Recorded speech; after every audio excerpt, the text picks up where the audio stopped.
Hello friends, स्वागत है आपका अपने यूट्यूब चैनल गुरुकुल में। आज गुरुकुल में हम बात करने वाले हैं क्लास 12 के चैप्टर के बारे में जो रे ऑप्टिक्स का है, यानी कि प्रकाशिकी का है, जिसका नाम है व्यक्तीकरण। अब व्यक्तीकरण के बारे में आज बच्चों हम बात करने वाले हैं। तो व्यक्तीकरण क्या होता है, पहले मैं आपको एक एग्जाम्पल के थ्रू समझाता हूँ, समझिएगा। हमने कभी पानी पर तेल गिरे हुए देखा है? हाँ सर जी, देखा है।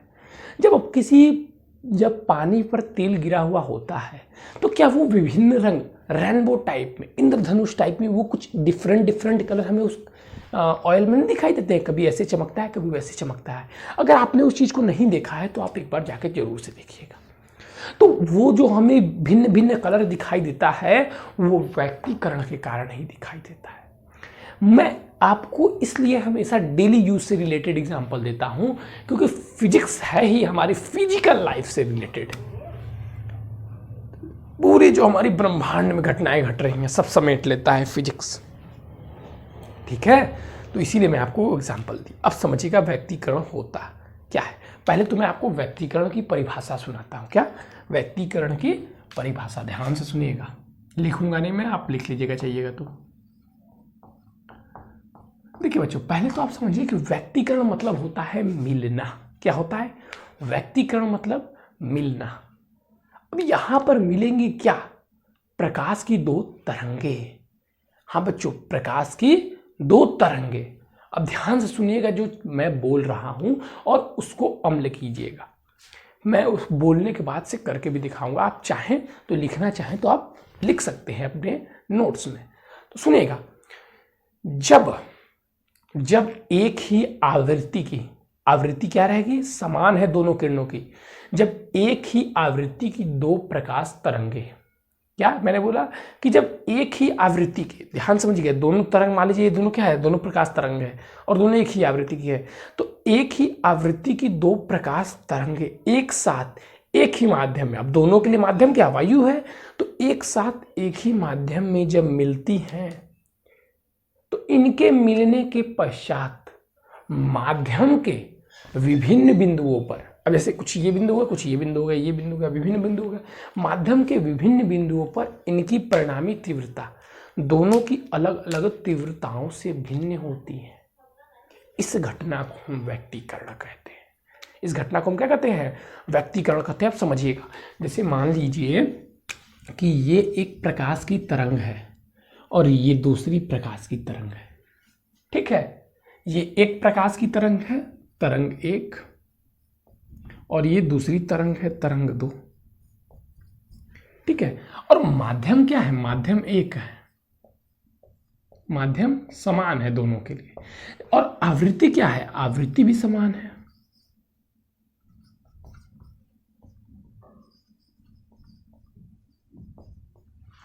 क्या है? समान।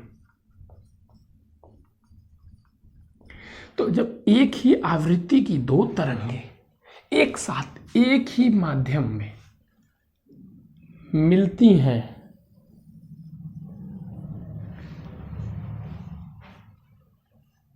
तो इनके मिलने के पश्चात माध्यम के विभिन्न बिंदुओं पर, ठीक है, माध्यम के विभिन्न बिंदुओं पर परिणामी तरंग की तीव्रता भिन्न भिन्न होती है। कुछ यहां पे तीव्रता क्या होगी? अलग होगी, और यहां पे तीव्रता क्या होगी? अलग होगी। और इसी घटना को, जो घटना हो जाती है कि जब दो तरंगे मिलती है तो भाई तीव्रता तो समान होना चाहिए। मान लीजिए दो मार्कर हम जोड़ दिए तो इनका वेट क्या होना चाहिए? समान होना चाहिए। ऐसे ही अगर तीव्रता आप जोड़ेंगे तो मान लीजिए कि एक चमकती हुई लाइट है, एक कम आ रही, दोनों को जोड़ के ऐड हो जानी चाहिए। लेकिन ऐसा यहाँ पे नहीं होता है। कुछ बिंदुओं पर अधिक होता है तो कुछ बिंदुओं पर कम होता है, और कुछ बिंदुओं पर अधिक तथा कुछ बिंदुओं पर कम या लगभग शून्य होता है। और इस घटना को हम लोग व्यक्तीकरण कहते हैं। ये जो घटना घट जाती है कि कहीं अधिक हो जा रहा है, कहीं दोनों के योग से अधिक हो जा रहा है, कहीं दोनों के योग से कम हो जा रहा है, तो इस घटना को हम लोग क्या कहते हैं? व्यक्तीकरण कहते हैं। अब देखिए, जहां पे अधिक हुआ, मान लीजिए कि यहाँ पे अधिक हो रहा है, क्या हो रहा है? यहाँ पे अधिक मान लीजिए यहाँ पे हो रहा है, और यहाँ मान लीजिए कम हो रहा है। तो जिन बिंदुओं पर प्रकाश की तीव्रता अधिकतम होती है उसे समपोषी व्यक्तीकरण कहते हैं। समपोषी व्यक्तीकरण कहते हैं, और जहां पे कम होती है उसे विनाशी व्यक्तीकरण कहते हैं। विनाशी व्यक्तीकरण कहते हैं। ठीक है, देखिए मैं इसका डिफिनीशन इसलिए नहीं लिख रहा हूँ कि थोड़ा सा क्लास लंबी चली जाएगी, क्योंकि आज व्यक्तीकरण का प्रूफ भी करवाना है। तो मैं फिर से एक बार डिफिनीशन बोल देता हूँ, जो बच्चे चाहें वो लिख सकते हैं, क्योंकि अब मैं आपको ये सिद्ध करके दिखाऊंगा जो हमें सिद्ध करना है। हम परिणामी तीव्रता निकालेंगे। तो चलिए देखिए, अब लिख लीजिएगा आप पहले परिभाषा। व्यक्तीकरण आपने हेडिंग डाल दी तो व्यक्तीकरण परिभाषा लिख लीजिएगा। जब एक ही माध्यम में एक ही आवृत्ति की दो तरंगे एक साथ एक ही दिशा में चलती हैं तो उनके अध्यारोपण के पश्चात, मिलना मतलब वही अध्यारोपण होता है, तो उनके अध्यारोपण के पश्चात माध्यम के विभिन्न बिंदुओं पर परिणामी तीव्रता उन दोनों तरंगों की तीव्रताओं के योग से भिन्न होती है। माध्यम के कुछ बिंदुओं पर तीव्रता अधिकतम तथा कुछ बिंदुओं पर तीव्रता न्यूनतम लगभग शून्य होती है। ठीक है, तो प्रकाश तरंगों की इस घटना को ही व्यक्तीकरण कहते हैं। तथा जिन बिंदुओं पर तीव्रता अधिकतम होती है उन बिंदुओं को समपोषी व्यक्तीकरण कहते हैं, तथा जिन बिंदुओं पर तीव्रता न्यूनतम होती है उसे विनाशी व्यक्तीकरण कहते हैं। बस इतना ही आपको लिखना था। यह आपका हो गया डिफिनीशन। ठीक है, मैं क्लास को ज़्यादा आपके लिए लंबी खींचना नहीं चाहता हूं, नहीं तो मुझे डिफिनीशन लिखवाने में कोई आपत्ति नहीं थी, क्योंकि जितना क्लास लंबा जाएगा उतना आपका टाइम वेस्ट होगा। अब देखिए मैं इसको प्रूफ करके दिखाऊंगा। प्रूफ में यही आता है, देखिए एक तो आपका डिफिनीशन आएगा तो 1-2 नंबर में आएगा, नहीं तो आपका क्या आता है, यही आपका डिराइवेशन आता है सूत्र को सिद्ध करना। ठीक है, तो हमें यहाँ पर क्या ज्ञात करना है, तो यहाँ पे हमें ज्ञात करने को बोला जाएगा कि व्यक्तीकरण के पश्चात, क्या व्यक्तीकरण के पश्चात परिणामी तीव्रता।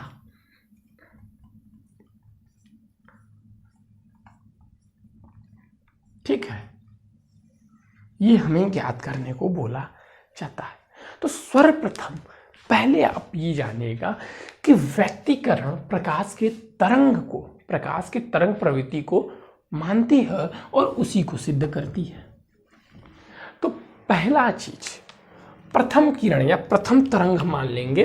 हमने माना प्रथम तरंग क्या है, प्रथम तरंग की विस्थापन y1 है, और तरंग का समीकरण क्या होता है, सब भूल गए। a1 हमने क्लास 11 पढ़ा था, a1 sine omega t minus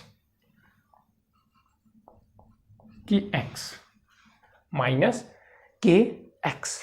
sorry, परिभाषा में आप थोड़ा सा लिख लीजिएगा कि एक ही आवृत्ति की दो तरंगे एक साथ एक ही माध्यम पे, कलाओं में उनके अंतर रहेगा, लिखना नहीं है उसको, बस आपको ध्यान रखना है कि उनके कलाओं में क्या रहेगा, अंतर रहेगा।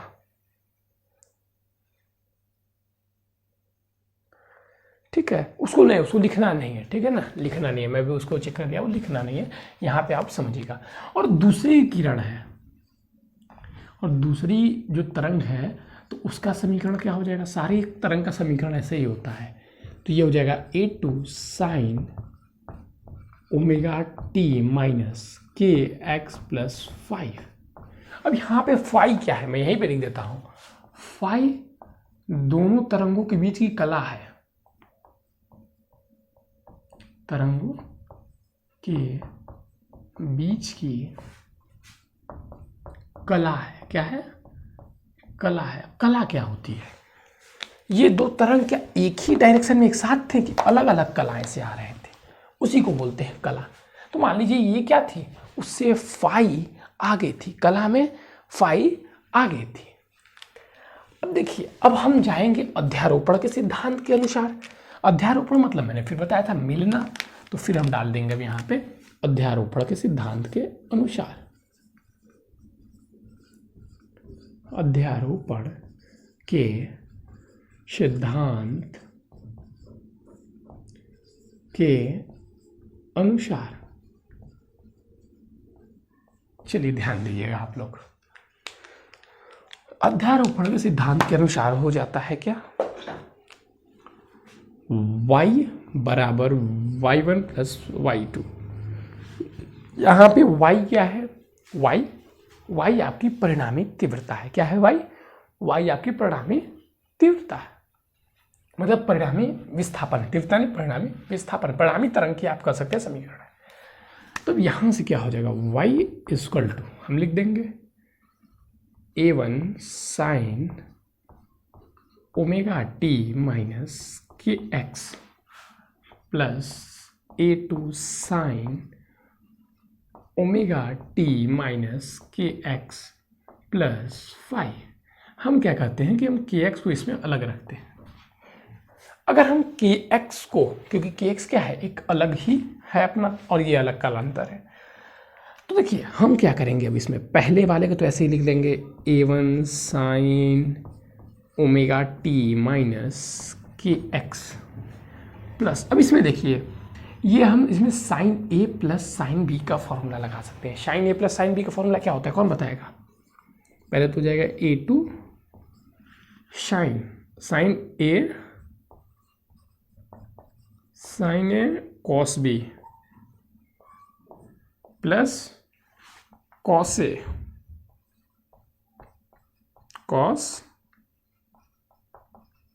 ए और साइन बी, ठीक है, ये चीज होता है।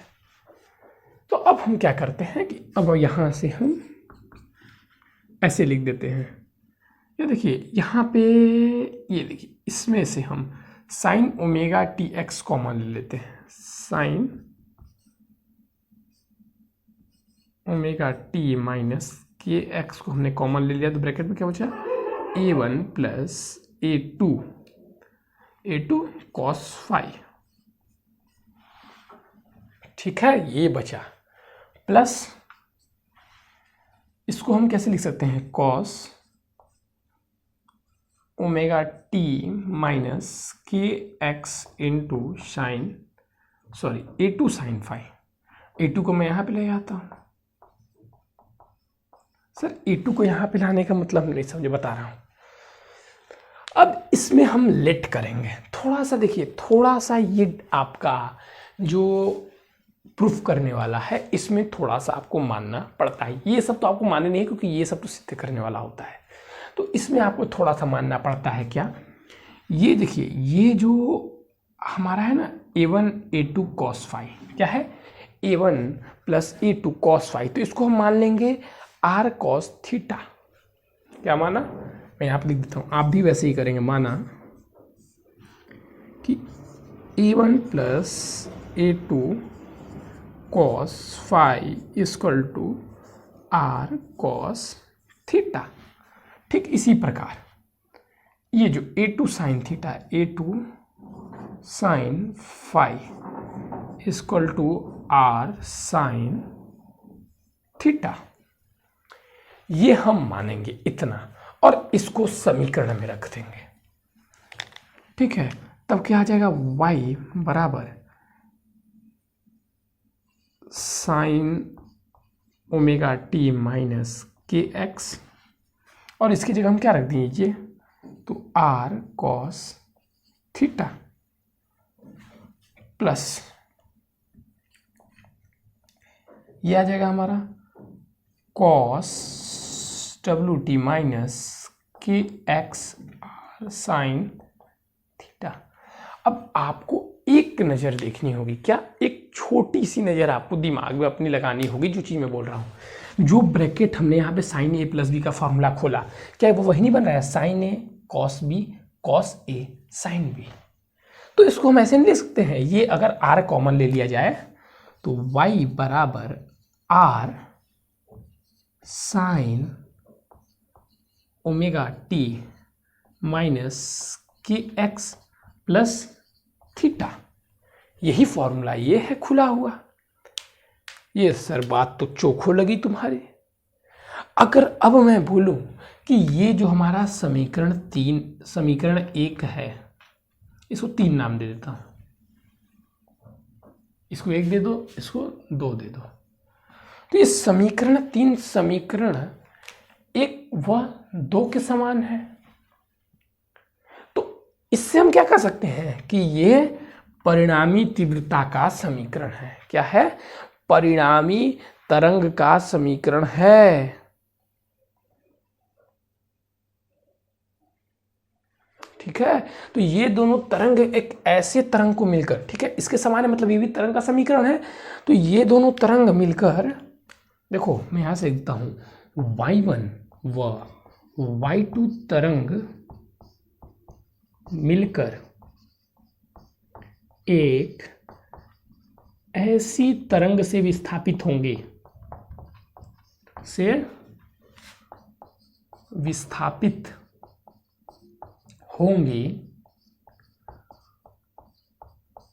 जिनका आयाम क्या हो?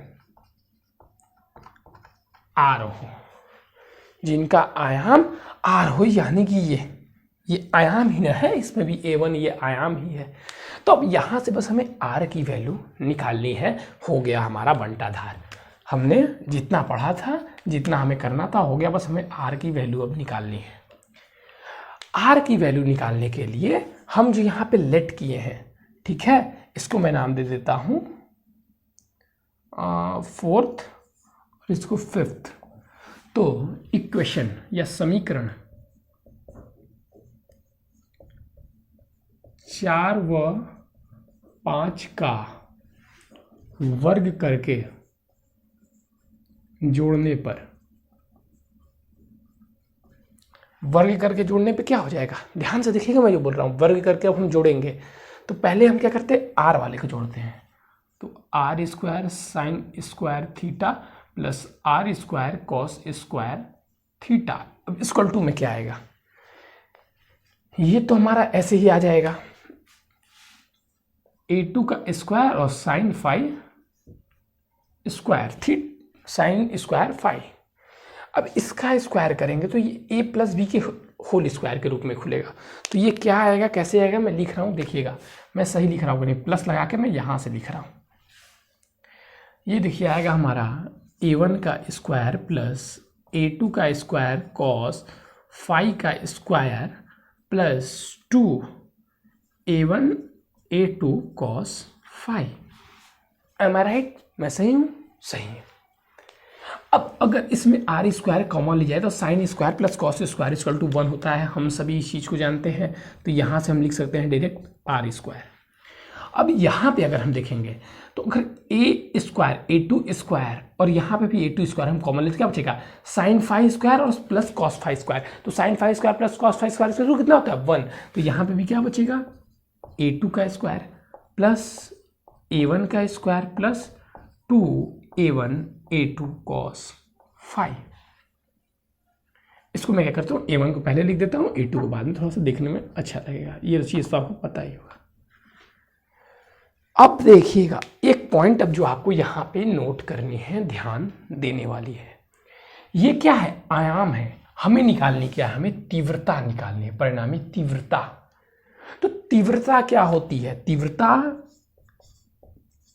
तीव्रता आयाम के वर्ग के अनुक्रमानुपाती होती है।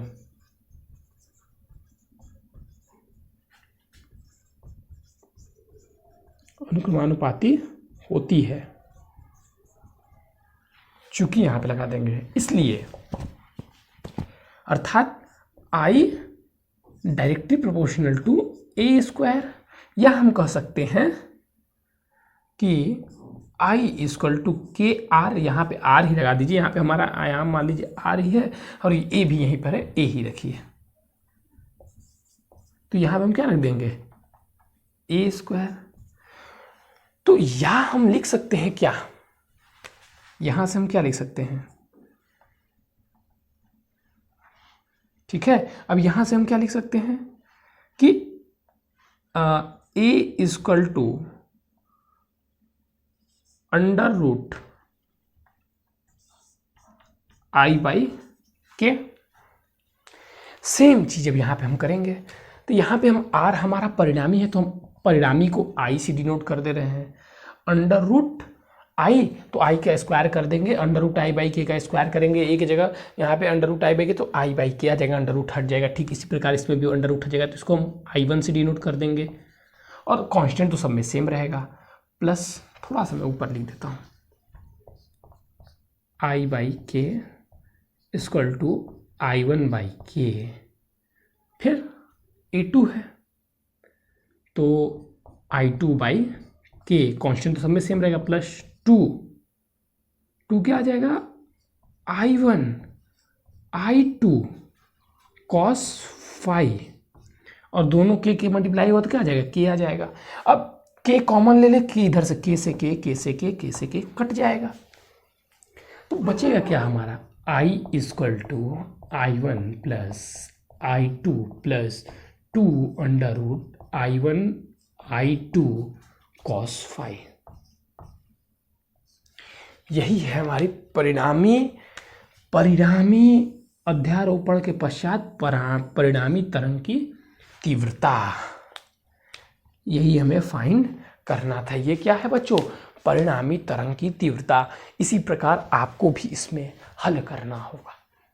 इसमें कोई समस्या आई, कोई बहुत बड़ा रॉकेट साइंस था, क्या करना था, हम जानते हैं कि तरंग का समीकरण होता है y बराबर, क्या होता है, y बराबर a sine omega t minus के एक्स, और दूसरा तरंग क्या था, इसका भी समीकरण होता है y2 बराबर a sine omega t minus के एक्स, और यहाँ पे प्लस फाई क्या है, इन दोनों के बीच कुछ कालांतर था, तो ये कालांतर है।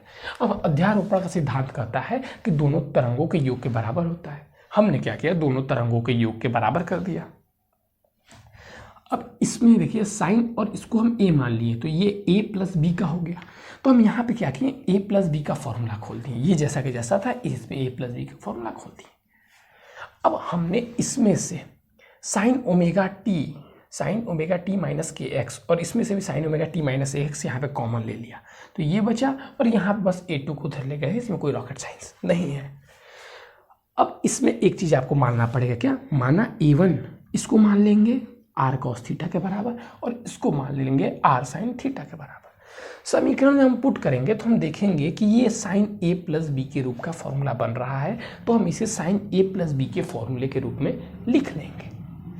अब y1 अब ये समीकरण हम देखेंगे तो ये समीकरण 1 और 2 की भांति होगा, अर्थात यह एक तरंग का समीकरण है। तो इस समीकरण से हम पाएंगे कि ये दोनों तरंग मिलने के पश्चात, जैसे मान लीजिए एक मार्कर मिल गया, तो ये दोनों तरंग मिलने के पश्चात, ये मार्कर दोनों मिलने के बाद एक ऐसे मार्कर से, मतलब क्या होंगे, ऐसे मार्कर से विस्थापित हो जाएंगे जिनकी मोटाई आप कर सकते हैं r हो, तो वैसे ही यहाँ पे जिनका आयाम क्या हो, जिनका आयाम r हो। ठीक है, तो अब हमें यहाँ पे r निकालना था, तो यहाँ से हम समीकरण 4 जो हमने माना था, इन दोनों को वर्ग करके हम जोड़ देंगे। वर्ग करके जोड़ेंगे तो देखेंगे, हम पाएंगे यहाँ से अगर हम आर स्क्वायर कॉमन लेते हैं तो ब्रैकेट बचता है sine square plus cos square theta. हम जानते हैं कि sine square theta plus cos square theta equal to 1 होता है, तो यहाँ बच जाएगा आर स्क्वायर। ठीक यही प्रकार इसमें और इसमें a2 स्क्वायर को कॉमन लेने पर आएगा 1 आ जाएगा, तो ये a2 स्क्वायर आ जाएगा। a1 स्क्वायर अपनी जगह पर है, और ये उसी प्रकार लिख दिया जाएगा। अब हम जानते हैं कि जो हमारी तीव्रता होती है वो आयाम के वर्ग के अनुक्रमानुपाती होती है। तीव्रता क्या होती है, तीव्रता आयाम के वर्ग के अनुक्रमानुपाती होती है। तो जब तीव्रता आयाम के वर्ग के अनुक्रमानुपाती है, तो हम जानते हैं कि जब भी अनुक्रमानुपाती या व्युत्क्रमानुपाती का चिन्ह हटता है तो एक कांस्टेंट आता है। तो यहाँ पे हमने कांस्टेंट के मान लिया। जब कांस्टेंट के हो जाएगा तो किसी भी आयाम और तीव्रता में संबंध ये आ जाएगा। तो यहाँ से हम आयाम की वैल्यू सब में रख दिए। तो ये परिणामी आयाम को हमने, परिणामी तीव्रता को I मान लिया, और पहले तरंग की तीव्रता को हमने I1 और दूसरे की I2 मान लिया। और के से के यहाँ पे अगर हम कॉमन ले लें तो तीनों से 1/k कॉमन ले जाएगा, और इससे भी 1/k, तो 1/k से 1/k कट जाएगा, और ये हमारा परिणामी तरंग की तीव्रता आ जाएगी। ठीक है, परिणामी तरंग की तीव्रता आ जाएगी।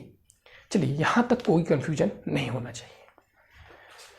अब देखिए, मैं आपको कुछ दिखाऊंगा। क्या अब क्या दिखाएंगे सर आप? अभी इतना दिखाएं कम नहीं था कि अभी आप और दिखाएंगे ही। भाई देखिए, सब्र रखिए, देखते जाइए, बस जो दिखाते जा रहे हैं हम।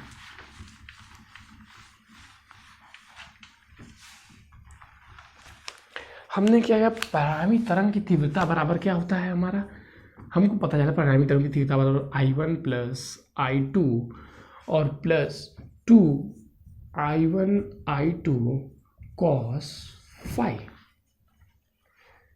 ठीक है, तो हम अब पढ़े थे दो व्यक्तीकरण, एक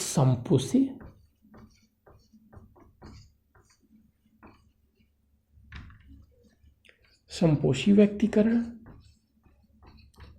और दूसरा हमने क्या पढ़ा था, विनाशी व्यक्तीकरण।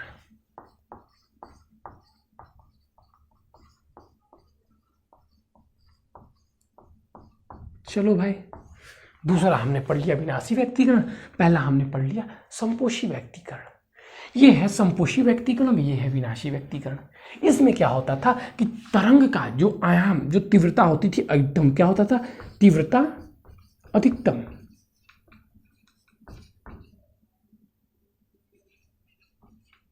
और इसमें क्या होता था, तीव्रता न्यूनतम।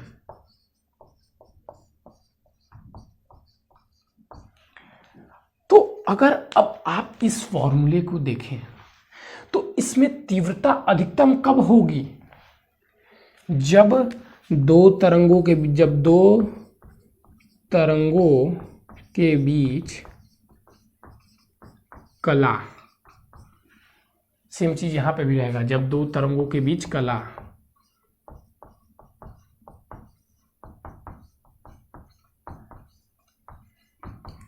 यहां पे तीव्रता तब अधिकतम रहेगी जब कॉस फाई की वैल्यू, देखिए दोनों कंडीशन में तो I1 I2 की वैल्यू सेम ही रहेगी, लेकिन अधिकतम न्यूनतम कब होगी, जब कॉस फाई, यानी कि जब कॉस फाई की वैल्यू अधिकतम होगी।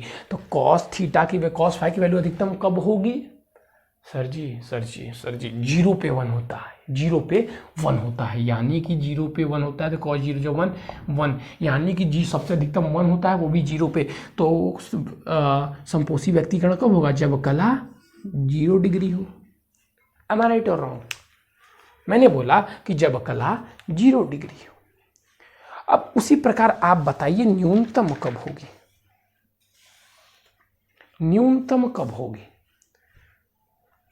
अब सबसे कम वैल्यू कब होती है, सबसे कम वैल्यू करेगा सर जी 90 पे, cos 90 = 0। अरे बैल बुद्धि, अगर हम जाएं cos पाई यानी कि 180, तो क्या आएगा, -1, 0 बढ़ा के -1 बढ़ा, सर जी 0 बढ़ा, तो सबसे न्यूनतम क्या हुआ, -1, यानी कि पाई पे, या हम कह सकते हैं 180 पे।